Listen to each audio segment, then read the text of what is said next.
Always tracking, always alerting. This is Next Weather. Why can't we just do like normal things? Maybe my boyfriend just like to go to the movie theater. Why do we gotta be climbing things? I mean, guys, come on now. Hey, 6:47 is your time here in the Ocean Bank Next Weather Sphere, and we are tracking a wet start of the day as we make our way out to the coastlines. In fact, an active flood advisory in North Broward County until 8:30 this morning. Some additional scattered showers and storms will be on the way as we head into the afternoon time, and we could see an isolated flood risk continue there, but I really do think the steamy conditions are going to be lingering around for us. Those rain chances are also going to be lingering as we make our way into Independence Day and really the holiday weekend, so I will be timing those showers and storms out for you. But right now, let's go ahead and take a look at the radar. As I mentioned, it has been an active start as you make your way along the coastlines for the past several hours, especially in Broward County where we have that active flood advisory until 8:30 this morning. It extends from northern Broward County into Palm Beach County because 1 to 3 inches of rain has fallen. And yes, this is close to the I-95 corridor, so please be mindful for all of our morning commuters. It is worth noting that our rain chances, they're not going away just yet. In fact, I see a little bit of a break in the rain from this morning,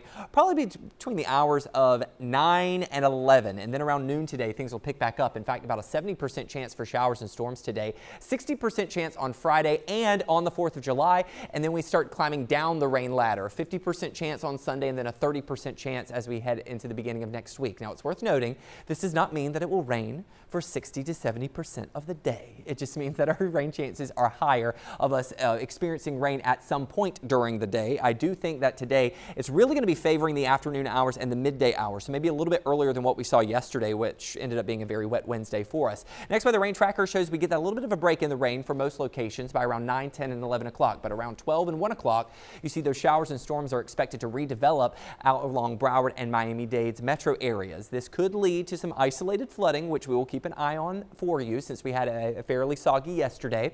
You'll notice those scattered to widespread showers continue through the early afternoon hours and then start tapering off as we commute back home from work today. So hopefully it shouldn't be as much of a tricky commute as you're heading back home. We'll hold on to coastal showers tomorrow morning, once again growing more widespread for the afternoon tomorrow. We taper off Friday night, and then as we head into the 4th of July, I see our best chances for rain right now for the middle of the day into the early afternoon. I'm hoping things will clear up just in time for the firework displays. Because the showers and storms today feels like temperatures will still make it into the triple digits, but I think it's going to range anywhere from around 100 to 103 for most locations, so not as intense as what we've been tracking the past several days. Still pretty humid out there. What can we expect as we go into the 4th of July? Well, as we take a look at your forecast, you'll notice that temperatures are going to feel like they're in the triple digits, yes, but we will have that 60% chance for showers and storms for the middle of the day, and then it'll start to taper off as we head into firework time. Keep in mind that this timeline could and very will likely change. We'll continue to iron out the details over the coming days. If you are heading out to the beach today, low rip current risk, very high UV index with those water temperatures around 90 degrees, with no alerts in the Atlantic waters or the Florida Keys. As we take a look at your 7-day forecast, we're holding on to the lower 90s each afternoon,